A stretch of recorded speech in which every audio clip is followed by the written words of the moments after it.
What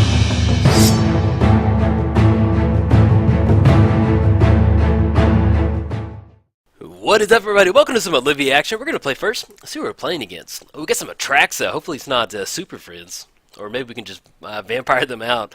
As far as opening hand goes, we got the Caves, we got the Spine, Rock Knoll, Anwan, Anawan, Mogus. Yeah, we'll go and keep on this. So not too bad of a hand. And then I'll kind of cover what our commanders do in just a second. So let's get this zone all set up. Let's go ahead and go. Do we want to go Bloodfell Caves? Or let's go and go the Knoll right now. Let's put that into play tapped. See what we can get over on the Hideaway. And we're going to be able to cast it without paying mana cost if we dealt 7 or more damage. Probably, I guess we'll exile Breath of Fury. That kind of makes the most sense. I'd like to have that one in the hand, but it is what it is. But yes, we're playing Olivia. So she has flying, 4 mana. For 2 mana, she deals 1 damage to another target creature. That creature becomes a vampire in addition to its other types. Then put a +1 counter on Olivia. Then for 5 mana, gain control of target vampire for as long as you control Olivia. Playing against Atraxa, I'll kind of cover what she does in just a second. Let's go and get the Caves down, and then we'll gain that life, get ahead of our opponent, and then pass the turn. Playing against Atraxa, she has flying, vigilance, death touch, and lifelink at the beginning of your in-step proliferate. Okay, I read those cards kind of quick just because if you know Magic, hopefully you should be able to hear it quickly enough. If not, pause the video, go look it up, and make sure you have a really good idea of what's going on. It just sometimes, I'm trying to be very conscious of the clock on Magic Online, so if you spend a lot of time just giving commentary, you can kind of not be rude to your opponent, but it can definitely kind of get in the way. And Afinza, so this might be a nice little like 4-color kind of combo deck. I'm kind of looking excited to that. Definitely glad we have Wretch Confluence. We have 3. There's nothing really want to get down for the turn, and if we want to, we'll kind of terminate if we want to. If not, then we're looking at getting down Olivia next turn, and then we can start activating Olivia to blast these creature tokens and kind of keep them off the battlefield, or maybe turn them into our own little vampires. Okay, so we got 3 mana getting tapped right now. Mana Gorger Hydra. So whenever a player casts a spell, put a +1 counter on it, and it has trample. I think what we're going to go ahead and do is let's go and terminate on that. We're okay with Anafinza sticking around right now. We still have the Olivia coming down to kind of take care of Anafinza the following turn to get rid of those +1 counters coming, those bolster counters coming in. So okay, Anafinza swings in for 3, drops down to 38. Indulgent Aristocrat. Let's go to get these swamp down, and let's go ahead and go Olivia right now. Yeah, I think I do like that. So we're looking at red, black, and then double black. Okay, we're going to get Olivia down. We're going to be a little far away from taking care of Anafinza, but if our opponent gets any other type of creature out, we can activate Olivia the following turn in response to any +1 counters getting put on there. But yeah, as far as Olivia goes, so Olivia is being printed, or is in the Modern Masters 17 set, the current Modern Masters set. So I decided to go do a video on Olivia just because, let's say that you draft Modern Masters at your local gaming store and you open up a copy of Olivia. And you want to get into Commander. Maybe your friends play Commander a lot and you haven't played it in a long time or something, and you just kind of want to have a deck to play with them. Olivia makes for a very fun Commander. Okay, so we have Anger in our hand right now.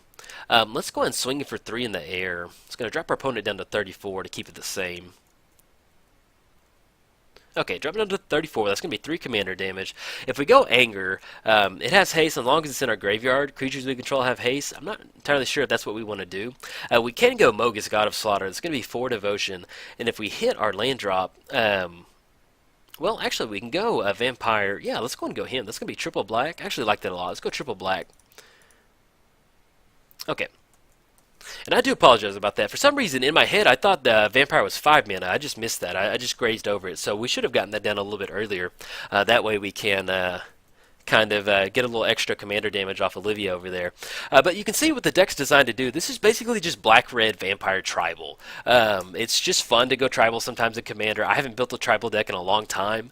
And so when I first got into Magic, I built a lot of Tribal decks, and it was a lot of fun. We got O-Ring on Olivia. Okay, we can get around that. We do have Bloodline Keeper coming in, which is an awesome commander card on its own, and even more of a better card in this deck right here. Okay, so they're swinging in for 5. Definitely going to go ahead and go for Bloodline Keeper next turn, more than likely. That way we can get down Olivia the following turn, and we can start making those tokens, those vampire tokens. That'll be really important. Let's go and swing in for 3 right now.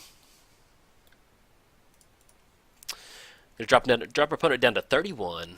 And then let's go ahead and get down the Bloodline Keeper. So we'll get double black, and it doesn't matter. Alright, so we're going to have the Bloodline Keeper get down. With Bloodline Keeper, what we're going to be able to do is tap to create a 2/2 black vampire creature token. Now, this card is just good in pretty much any commander deck that runs black if you're just looking for a value creature, especially in a token build. Just creating a 2/2 flying creature token each turn by tapping it is really good. Then, one black mana, transform it.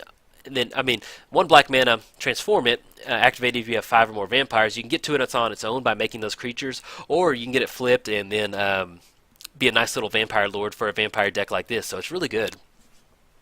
Let's see if we can outrace this Anafinza, swinging in for 6. So we're going to have that Bloodline Keeper up and running, so we can kind of get around that. And we have Dreadbore on top. Let's go ahead and swing in for 5 in the air. Yeah, we're not going to swing in with the Bloodline Keeper because we're going to start making tokens to chump block on that Anafinza. Alright, swinging in for 5. Going to drop our opponent down to 28. And we have Dreadbore on top. Let's go ahead and get down. We're looking at 4 mana. We're looking at 1, 2, 3, 4, 5, 6, 7. We actually have just enough for Mogus. I think we're going to go Mogus on this one. Let's go Mogus. Yeah, let's do that.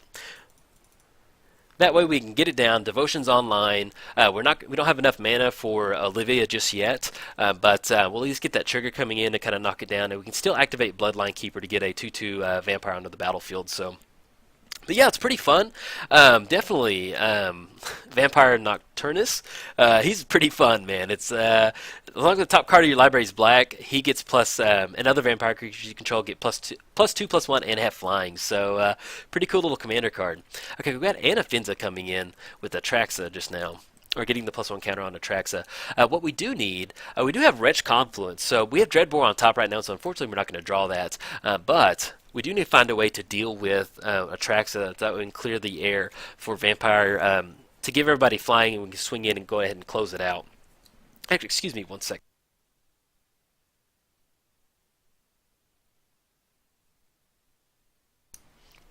Okay, sorry about that. I've been recording for most of the day, and so my voice is a little tired, so I'm using that to take a sip of tea. Alright, so let's go and activate Bloodline Keeper to get a 2/2 black vampire token.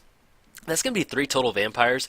We do have Indulgent or Aristocrat we can get down, and then we can pay 1 black mana, tapping it to make other vampire creatures you control get +2/+2. So we'll see what's on top after we draw this Dreadbore. Rakdos. Okay, that would actually be a pretty good draw. So if we go Indulgent Aristocrat, that'll be a nice little bonus. And we draw another card, we can fire the Tormenting Voice off, and then still have... We might be able to... Yeah, let's go and do that. Let's go Indulgent Aristocrat. Let's fire off the Tormenting Voice. It helps if we pay red on that one. There we go. And let's go and discard Anger, because it's going to give all of our creatures haste. We don't have a mountain yet, but as soon as we get a mountain, we'll have haste. And there is a black card on top. Awesome. Let's go ahead and make the land drop for the turn. Let's go ahead and bounce that swamp back to our hand. And if we rip a mountain, then we'll finally turn on the haste out of the graveyard. Okay, so let's go and swing in right now. We're running into a 5/6 with lifelink. I think what we want to do right now is just swing in with Mogus right now, because either way, they're going to block with Anafinza or Atraxa. It has Indestructible, and we're in a good spot for that. And then we can leave up Bloodline Keeper to make 1 more Vampire token, and then flip it the following turn to give everybody a nice little bonus. Okay, so we'll get him for 21. And then we'll also have Wretch Confluence online the following turn. Anything else we need to do? No, we're going to go and pass the turn. Okay, so let's go and re-rack. So we've got another creature for Bloodline. We've got that Mogus trigger on the stack. It's going to drop him down to 19. We can tap Bloodline Keeper, create his vampire at the end of our opponent's turn, and then play this swamp. We're looking at 1, 2, 3, 4, 5, 6. So we're going to have 6 mana, so it's actually going to leave enough for us to go Wretch Confluence, minus a bunch of times on something. Okay, Mitch Wall. Okay. But yeah, the deck's pretty fun, and we also still have we have Dreadbore in the hand, so we can actually just Dreadbore the Atraxa and get on top, depending on what we have. We have Night's Whisperer kind of shuffle the top part of our library to make sure that we end up with a black card there, or hopefully try and end up with a black card there. And we're also going to be drawing the oh, can get it off. There we go. Okay. Each creature you control is a vampire, and it has whenever this deals damage, put a +1 counter. Okay. Contagion Collapse is going to come in. It's going to put a +1 counter on target creature, so it's going to go for Mogus. Okay, fair enough. We'll take that. Okay. Looks like our opponent's probably going to hold off. They might swing in with well, it's going to have Vigilance, so they probably will sling in. Well, we could chump block with a couple of vampires, so okay. Let's go and activate that Bloodline Keeper. In response, create a 2/2 black vampire token.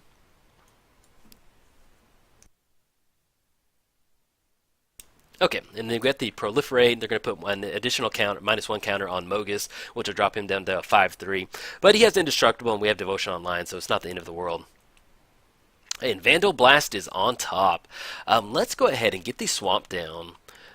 We do have the Dreadbore play, but let's go ahead and go Knight's Whisper right now. Yeah, I think I do like Knight's Whisper. We're going to draw 2 cards. We're looking to hopefully get into spots where we can get a black card on top of. Beautiful. Okay, so now we go Dreadbore with the Rakdos, take care of Atraxa, then we'll be able to swing in the air. We're looking at, we can still flip the Bloodline Keeper. They get +2/+2, so we're looking at 7 coming across. That's going to be another 5. That's going to be 12. That's going to be 18. 20, yeah, that should be enough, I think, if we go for the Dreadbore. So it's going to go Dreadbore and Atraxa, tapping this Rakdos. And let's go and transform the Bloodline Keeper, tapping the black. Okay, it's going to turn off Devotion, but we're going to have all of our vampires with lifelink. We're getting for 14, 19. Yeah, it should be enough to close it out, unless they have some type of removal spell.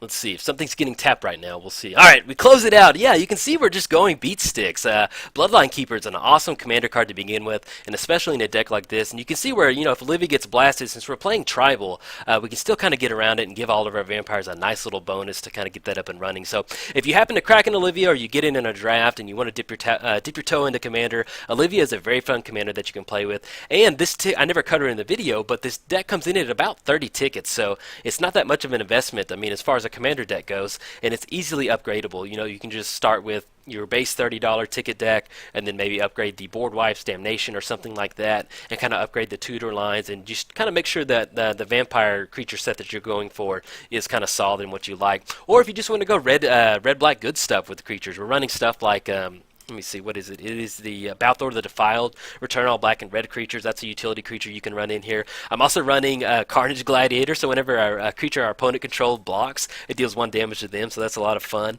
And I'm trying to think what else. Yeah, we're also running card draw in here. So yeah, if you crack an Olivia, throw together a nice little vampire tribal deck, or just throw something together. Have fun playing Commander. Alright guys, if you enjoyed the video, like and subscribe. Thanks guys.